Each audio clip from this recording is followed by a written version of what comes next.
என்னென்னவோ ட்விஸ்டெல்லாம் வந்து நடந்துக்கிட்டு இருக்கு மகாநதி சீரியலில். ஆனாலும் வந்து இந்த கதை எவ்வளோ நாளைக்கு இப்படி போகுது அப்படின்னு பார்த்தா இவங்களே இப்போ ஒரு முற்றுப்புள்ளி வைக்கிறாங்க. என்ன அப்படின்னா, அந்த நம்பிராஜன் ஒருத்தர் இருக்கார்ல, அந்த வெண்ணிலாவுடைய மாமா, அவர் சிக்கினதுக்கப்புறமா அவர் மூலமாக உண்மையை தெரிஞ்சுக்கிட்டு வீட்டில் எல்லா உண்மையும் சொல்லிடலாம் அப்படின்னு காவேரியும் விஜயும் ஒரு முடிவுக்கு வந்துட்டாங்க. அதுக்கு நடுவில் வந்து பார்த்திங்கன்னா, காவேரிக்கு தன்னை வந்து இந்த செக்கெல்லாம் சைன் பண்ணுற அளவுக்கு அக்கௌண்ட்டில் ஷேர் ஹோல்டர் ஆக்கினது வந்து ரொம்ப ரொம்ப சந்தோஷமாயிடுது, பார்ட்னர் ஆக்குனது.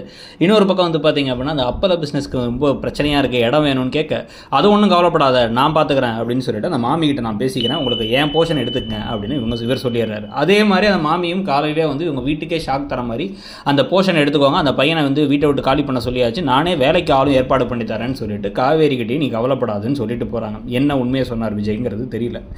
இதுக்கு நடுவில் வந்து பார்த்தீங்கன்னா, கங்காவும் குமரனும் வந்து செக்கப்புக்கு போகிறதுனால நம்மளும் செக்கப்புக்கு போகணும்னு காவேரி நினச்சாலும், ஆனால் அவங்களுக்கு தனியாக போகிறது ஒரு மாதிரி கவலையாக இருக்குது. கிளம்பி அங்கே போனதுக்கப்புறமும் இவர்கிட்ட சொல்ல வேணாம்னு அங்கே கிளம்பி போகிறாங்க. ஆனால் அங்கே வந்து பார்த்தீங்கன்னா எல்லாரும் ஜோடி ஜோடியாக உட்காந்துருக்கிறத பார்த்து இவங்களுக்கு அப்படியே ஒரு மாதிரி ஏக்கமாக இருக்குது, நமக்கும் நம்ம கணவர் கூட இருந்தால் நல்லா இருக்குமேன்ட்டு. ஆனால் அதிர்ச்சி தந்து சர்ப்ரைஸ் விசிட்டாக அங்கே விஜய் வேறு வந்துடுறாரு, அடுத்து போலீஸும் வேறு பின்னாடியே வர போகிறாங்க. இதெல்லாம் பற்றி நீங்கள் நினைக்கிறீங்கிறத சொல்லுங்கள். தேங்க்யூ.